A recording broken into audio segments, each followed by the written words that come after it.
Welcome to a special high-stakes analysis that dissects the most dangerous scenario in modern history. The headline that brought you here is the single terrifying moment that the world has tried to avoid since 1945. It is the hypothetical event that shatters all strategic doctrines. Russia enters emergency peace negotiations as U.S. missiles hit Russian bases. This is not breaking news, but it is the nuclear tripwire analysis we must conduct to understand the true risk of the current global conflict. We are asking the toughest question in geopolitics. What happens when the ultimate red line is crossed? For over 40 minutes, we will map out the fallout of this unthinkable act, exploring the military calculus, the diplomatic paralysis, and the economic shockwave that would redefine the New World Order. If you want to understand the true stakes of the conflict, the future of the peace framework, and the geopolitical chess match playing out right now, this is the analysis you need. Don't go anywhere. Our journey begins at the flashpoint, the strike itself.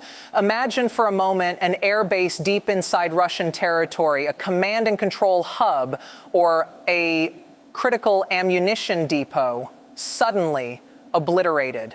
The weapon used is a U.S.-supplied, long-range deep strike missile, one whose use was expressly forbidden inside Russian borders until this very moment. This is a deliberate, massive escalation. It is the final abandonment of the policy of strategic ambiguity. The world wakes up to the inescapable reality that the U.S. and NATO have made a strategic shift, empowering a partner to strike at the heart of Russian military power. The key detail here is capability. We're not talking about a simple drone. We're talking about precision, speed, and lethality.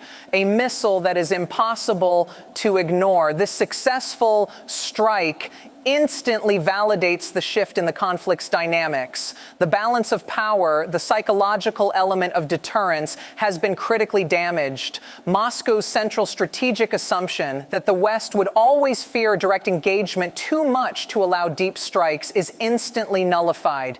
The immediate geopolitical tremor is immense. Russia's air defense systems, once lauded as impenetrable, have failed on home soil. This failure is more than military. It's a political crisis for the leadership, a collapse of the state's primary promise to its people, absolute security. The strike doesn't just damage a runway, it damages the credibility of the entire security apparatus. The question now becomes, how deep does this capability go? Are strategic bomber bases next? What about infrastructure near Moscow? This brings us to the core of the dilemma, Russia's response. In the first few hours, the world is on a knife edge. Every military base, every capital is monitoring for a counterstrike. The predictable response would be a massive, overwhelming retaliation against the source of the strike or its principal backers. But the terrifying reality is that a direct military response against a NATO member escalates the conflict instantly to Article 5, a mechanism that risks total thermonuclear war. This is the nuclear tripwire, the only rational path for a great power facing this level of existential pressure yet wanting to avoid mutual destruction is the sudden jarring pivot to the diplomatic table. They call for an emergency summit. This is not a negotiation from strength, but a desperate, calculating move to de-escalate on their own terms, to freeze the conflict before the next missile hits. The message to the world is simple. We are being attacked on our own soil, but we are the rational actor seeking peace. This call for emergency peace negotiations is a sign that the military solution has just reached its fatal, unacceptable limit. They have been forced to prioritize the protection of their remaining strategic assets over continuing the offensive. And what about the global markets? Instantly, the global economy implodes. We see stock markets across Asia, Europe, and America halt trading. Oil prices surge past all previous records as the security of the world's major energy shipping lanes is thrown into doubt. Food security, already precarious, collapses. The crisis is no longer contained to a single region. It is now a global economic pandemic. Now we move to Act 3, the peace table. This crisis has not just opened a door to peace, it has kicked it down.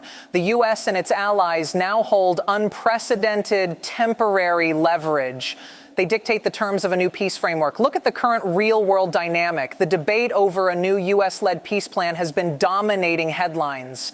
Our scenario accelerates this process tenfold. The demands that were once non-starters are now the minimum requirement for a ceasefire.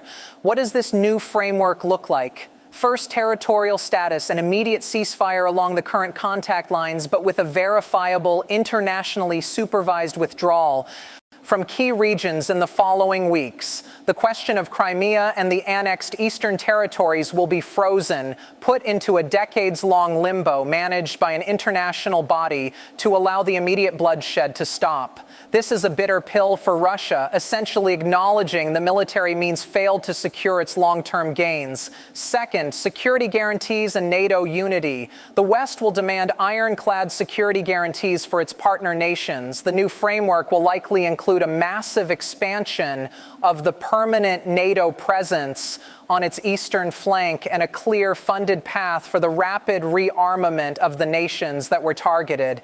This crisis leads not to NATO's decline, but to its revitalization, a true realization of NATO unity. Third, sanctions strategy. This is the key leverage point. The West will offer phased, verifiable sanctions relief only tied to tangible Russian compliance, including the return of displaced persons and verified demilitarization of border regions.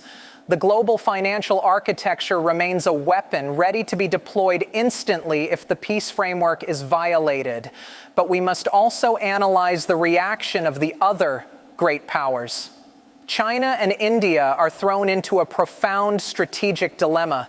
They seek regional stability, but they also want to see U.S. influence checked. A nuclear exchange benefits no one, especially given its impact on their trade routes and energy supply. They would become the silent, desperate mediators, pressuring Russia to accept the emergency peace negotiations, not out of support for the West, but out of fear for their own global economy. This confirms the shifting of the New World Order from a simple bipolar conflict to a complex multipolar negotiation where economic power holds the final veto. Now we dedicate a crucial segment to the immediate aftermath and the future of conflict. Even if peace is achieved, this single missile strike changes everything. The very concept of a red line is irrevocably altered. The next conflict will begin with both sides already prepared for this level of extreme escalation. The psychological barrier is gone. This crisis validates the doctrine of preemptive deep strike capability and accelerates the arms race in long-range precision munitions globally. Every regional power will now seek to acquire the one weapon that forced a nuclear giant to the negotiating table.